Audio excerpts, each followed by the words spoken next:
Salam əziz şagirdlər. 2026-cı ilin şəhərsalma və memarlıq ilinə həsr olunmuş tədbirimizdə bugün biz keçmişdən gələcəyə uzanan şəhərsalma və memarlıq yoluna birlikdə nəzər salacağıq. Gəlin hər birimiz öz fikirlərinizi söyləyin. De görüm Züleyxa. Şəhərlər yalnız binalardan ibarət deyil. Onlar insanların arzularını, tarixini və gələcəyini əks etdirir. Bəs görürsən gələcəyin şəhəri necə olacaq? Biz daşdan, kərpizdən şəhərlər qururduq. Hər fikri illərlə dayanmalı idi. Bugün şəhərlər sürətlə inkişaf edir. İnsanlar yollar, körpülər tikir. Texnologiya memarlığının ayrılmaz hissələrindən biri də ağıllı şəhərlərdir. Gələcəyin şəhərlərdə uçan maşınlar olacaq. Binalar təbiət ilə dost olacaq. Yaşıl enerjidən istifadə olunacaq. Robotlar şəhərin idarə olunmasında insanlara kömək edəcək. Göründüyü kimi şəhərsalma daim inkişaf edir və dəyişir. Amma ən vacib odur ki, şəhərlər insanlar üçün rahat, təhlükəsiz və gözəl olmalıdır.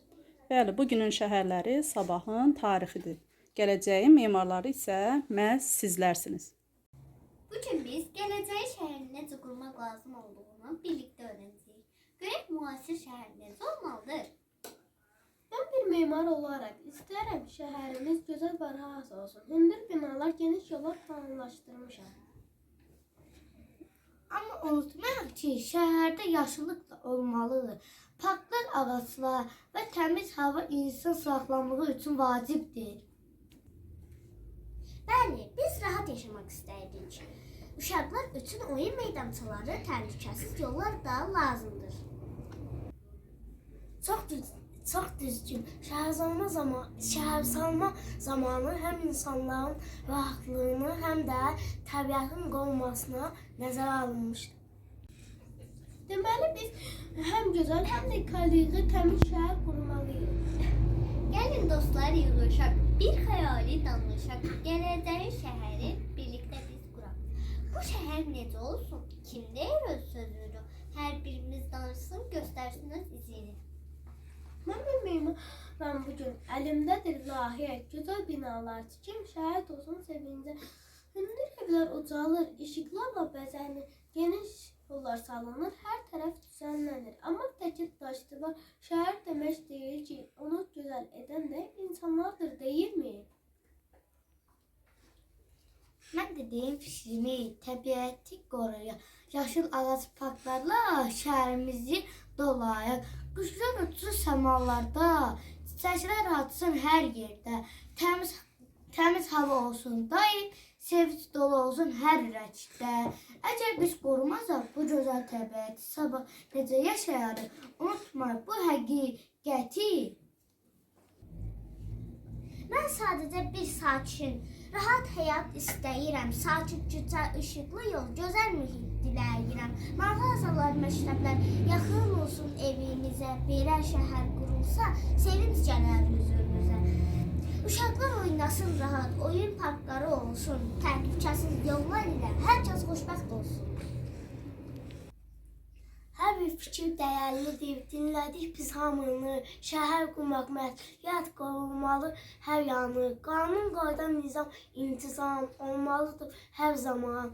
Gözəl şəhər bütün birlik gərək hər insan. Plan şəhərində qurulan şəhər qurulsa, şəhər olar daha gözəl.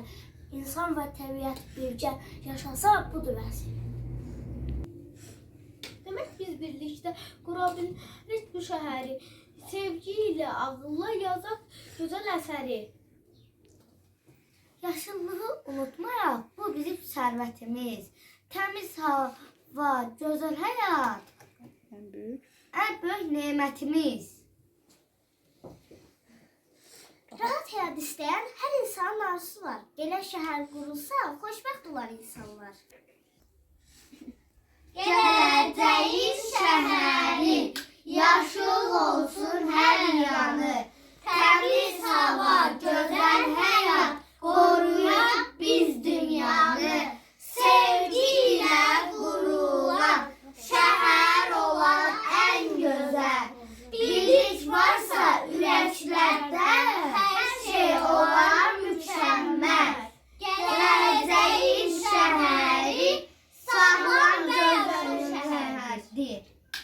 Azərbaycanımızda olan memarlıq abidələri də çoxdur. Bunun haqqında kim məlumat deyə bilər? Maket əsasında Aylin de görüm. Mən İbrahim Nalim Şuşa şəhərinin Yuxarı Cəfər Ağa məscidi haqqında məlumat verəcəm. Yuxarı Cəfər Ağa məscidi Şuşa şəhərinin ən məşhur tarixi və dini abidələrindən biridir. Məscid 19-cu əsrdə Qarabağ memarlığının gözəl nümunəsi kimi tikilmişdir. Məscid Qarabağ xanının qızı Cəfər Ağa tərəfindən inşa etdirilmişdir. Binanın iki hündür minarəsi gözəl naxışları diqqət cəlb edir. Məscidin memarı məşhur Azərbaycan memarı Kərbəlayı Şərxan Qarabağ olmuşdur. Uzun illər ərzində Şuşa məscidi şəhərin dini və mədəni həyatında mühüm rol oynayır.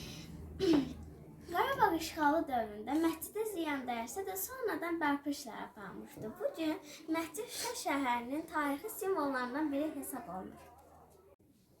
Mən Mələk Nəcəfli bu gün sizə Bakının ən məşhur olan Qız Qalası haqqında öyrəndiyim mətni danışacağam. Qız Qalası Bakının qədim simvollarından biridir. Bu möhtəşəm qala çox əsrlər əvvəl tikilmişdir. İnsanlar onun nə üçün tikildiyi barədə müxtəlif fikirlər söylərlər. Bəziləri deyir ki, qala müdafiə məqsədi ilə istifadə olunur. Bəziləri isə müşahidə məntəqəsi hesab edir. Qız Qalasının adı ilə bağlı maraqlı əfsanələr də var. Bu gün Qız Qalası həm turistlərin, həm də uşaqların maraqla ziyarət etdiyi tarixi abidələrdəndir. Əziz şagirdlər, bugün biz kitabxanamızda təşkil olunmuş şəhərsalma və memarlıq tədbirimizdə və kitab sərgisində şəhərsalma və memarlıq insan həyatının çox vacib sahələrindən biri olduğunu öyrəndik. Şəhərlərimizin necə planlaşdırılması, binaların necə tikilməsi və insanların rahat yaşaması üçün mühitin necə yaradılması məhz bu sahənin əsas mövzusudur. Sərgidə təqdim olunan kitablar bizə öyrədir ki, şəhər təkcə binalardan ibarət deyil, həm də insanların həyat tərzidir. Memarlıq, gözəllik və funksionallığın birliyidir.